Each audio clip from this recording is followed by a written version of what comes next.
السلام علیکم دوستو، کیا آپ جانتے ہیں کہ آپ کا 1 روپیہ معیشت کو تباہ کر رہا ہے؟ ہم روزانہ اپنے ہاتھ سے معیشت کے چیتڑے اڑا رہے ہیں اور ہمیں اس کا اندازہ بھی نہیں۔ کسی بھکاری، فقیر، ملانگ سے متعلق ہمارے یہاں 2 قسم کی اپروچ ہوتی ہے۔ یا تو فراغ دلی سے اسے 10، 50، 100 کا نوٹ دے دیا جاتا ہے اور کام ہی ایسا لوگ کرتے ہیں، یا پھر جان چھڑانے کے لیے محض اسے 1، 2 کا سکہ دے دیا جاتا ہے۔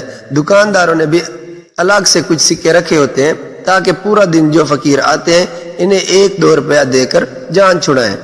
آپ کی فراغ دلی یا رسم جان چھڑوائی ملکی معیشت کے لیے سخت ضرر رساں ثابت ہو رہے ہیں۔ بھکاری چاہے گروہ کی شکل میں کام کر رہے ہوں، خاندان کی صورت میں کہ پورا خاندان مانگنے نکلے، یا انفرادی طور پر، بہر صورت روزانہ لاکھوں نہیں بلکہ کروڑوں روپے ان بھکاریوں کی جیبوں میں جاتا ہے۔ ایک بھکاری مارکیٹ کے ایک کونے سے شروع کرے، اگر اس مارکیٹ میں 100 دکانیں ہیں، سب اسے محض 2 روپے بھی دے تو بن جائے گا 200 روپیہ۔ لیکن ایسا نہیں ہوتا، کوئی 1 روپیہ دیتا ہے، کوئی 2، کوئی 5، کوئی 10۔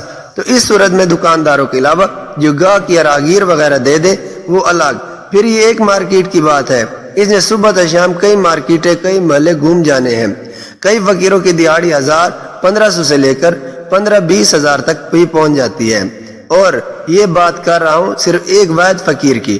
پھر اس کا پورا بھیک مانگتا ہوا ٹبر، ایسے دیگر ہزاروں ٹبر، 10 لاکھ فقیر جو اسپتالوں کے باہر بیٹھ کر مانگتے ہیں، ان کی ماہانہ کمائی لاکھوں تک پہنچ جاتی ہے۔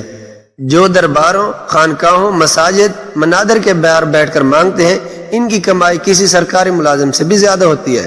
آپ کو معلوم ہو یا نہ ہو، بھکاریوں کی نشستوں کی بولیاں لگتی ہیں باقاعدہ۔ مثلا ایک بھکاری جو اسپتال کے باہر بیٹھ کر مانگتا ہے، وہ اپنی جگہ کسی بھکاری کو 4-5 لاکھ میں فروخت کر سکتا ہے۔ بولیاں لگتی ہیں کہ کون زیادہ رقم دے گا وہی سیٹ خرید لے۔ پھر ان کے گروہ ہوتے ہیں جن میں باضابطہ سینکڑوں لوگ شامل ہوتے ہیں۔ ایک باقاعدہ میک اپ ڈپارٹمنٹ ہوتا ہے جس میں بھکاریوں کے چہرے پر جلنے جیسا میک اپ یا دیگر بگاڑ زہر کیے جاتے ہیں۔ ان کی باقاعدہ ٹریننگ ہوتی ہے کہ آنکھوں کو اس طرح گناہ کر کے خود کو بینگا یا نابینا ظاہر کرنا ہے، اور اس سے بھی بھیانک بچوں کو باقاعدہ معذور کرنے، مثلا 1 پاؤں کاٹ دینے والا بھی سیٹ اپ ہوتا ہے کہ اسے زیادہ سے زیادہ بھیک ملے۔ مصنوعی بینڈیج، خون جس میں زہر ہو، بندہ زخمی ہے، جسم پر برس جیسے نشانات ڈالنے سے لے کر مصنوعی لنگڑے پن کی تربیت تک۔ اکثر لوگ انہیں یہ سوچ کر دے دیتے ہیں کہ یہ اللہ کے نام پر مانگ رہے ہیں اور انہیں رقم دے کر صدقہ نکل رہا ہے جس سے بلائیں ٹل جائیں گی۔ بھائی، آپ خود بلاؤں کو اپنی کمائی دے کر مزید بلائیں پیدا کر رہے ہیں۔ آپ 1 روپے دے کر اپنی جان نہیں چھڑوا رہے، اپنے ملک کی معیشت کی جان عذاب میں ڈال رہے ہیں۔ اب یہ بات ذہن نشین کر لیں کہ ماہانہ کروڑوں یا اربوں روپیہ فقیروں، مجذوبوں اور ملنگوں کے کھاتے چلا جاتا ہے۔ یہ ایک مکمل طور پر نان پروڈکٹیو ایکسپینس ہے جس کا ملک یا معاشرے کو کوئی فائدہ نہیں ہوتا، کیونکہ یہ پیسہ جمع ہوتا جا رہا ہے اور استعمال میں نہیں آ رہا۔ مثلا آپ 10 روپے کا بال پین بھی خریدتے ہیں تو یہ ایک پروڈکٹیو صرفہ ہے۔ اس میں 1 روپے حکومت کو سیل ٹیکسز میں جائے گا، 3 روپے دکاندار کو منافع، 4 روپے کمپنی کو، اور 1 روپے پیکنگ، 1 روپے مارکیٹنگ سے متعلقہ اداروں کو جائے گا۔ یعنی یہ رقم سرکولیٹ کر رہی ہے، اور ایک ملک کی معیشت میں پیسہ کی حیثیت خون کی مانند ہے۔ جو گردش میں رہے گا تو معیشت چلتی رہے گی، اور معیشت شکن سرگرمیوں میں مقید ہو جائے گا تو معیشت جکڑی جائے گا۔ اب آپ کا 1 روپیہ ملک کو کیسے تباہ کر رہا ہے؟ سب سے پہلے تو آپ اس سے بے روزگاری کو بڑھاوا دے رہے ہیں۔ جسے صرف مانگ کر ہی مہینے کے 50 سے 80 ہزار روپے مل جائے تو کیا وہ پاگل کا بچہ ہے کہ پہلے 20 سال پڑھے لکھے، پھر 5 سال نوکری کے پیچھے دھکے کھائے، پھر 2-3 سال خود کو نوکری میں مستحکم کرنے میں، اور پھر عمر بھر مہینہ بھر کام کر کے 20 سے 50 ہزار کمائے؟ ساتھ ہی اربوں روپیہ ہر ماہ ایک اندھے کنویں کی نظر ہو رہا ہے جس کا معیشت کو کوئی فائدہ نہیں۔ دوسری بات، اس سے فقیروں کی تعداد مزید سے مزید زیادہ بڑھے گی۔ جس فقیر کے 3 بچے خوب کمائی کر رہے ہوں، اس نے مزید 4-5 بچے پیدا کر لینے ہیں۔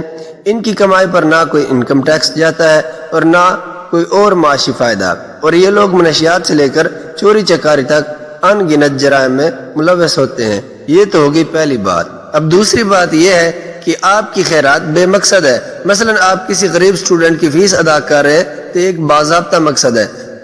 آپ ایک سفید پوش مسکین کے گھر راشن پہنچاتے ہیں تو ایک باضابطہ مقصد ہے۔ ایک غریب مریض کو ادویات بہم پہنچاتے ہیں تو ایک باضابطہ مقصد ہے۔ لیکن ایک فقیر کو 10، 15، 20، 100 روپیہ دینے کے پیچھے سرے سے کوئی متعین مقصد نہیں، آپ یا تو جان چھڑوا رہے ہیں یا پھر پلاں ٹالنے کی کوشش فرماتے ہوئے ملک کی معیشت کو ایک بلا کے جبڑوں میں گھسیڑ رہے ہیں۔ چنانچہ یاد رکھیں، کبھی کسی صورت، کسی حالت، کسی قیمت پر بھی کہیں بھی ایک بھکاری کو بھی 1 روپیہ بھی نہ دے، ورنہ ملک کی معیشت کی تباہی کی ذمہ دار آپ اتنے ہی ہیں جتنے کہ سیاستدان وغیرہ۔ اس کے بجائے جو مزدور کام پر لگائے ہو اسے 100 روپیہ زیادہ اجرت دے دیں، ہوٹل کے ویٹر کو تھوڑی بہت ٹپ دے دیں، رکشے ٹیکسی والے کو کرایہ سے تھوڑا سا زیادہ رقم دے دیں، محلے کے سفید پوش گرانوں کو 1 آٹے کا تھیلا ہی لے دیں، کسی غریب بچے کی تعلیم میں تھوڑی مدد کر دیں، کسی بوٹ پالش کرنے والے کو پالش کے بعد کچھ زیادہ رقم دے دیں۔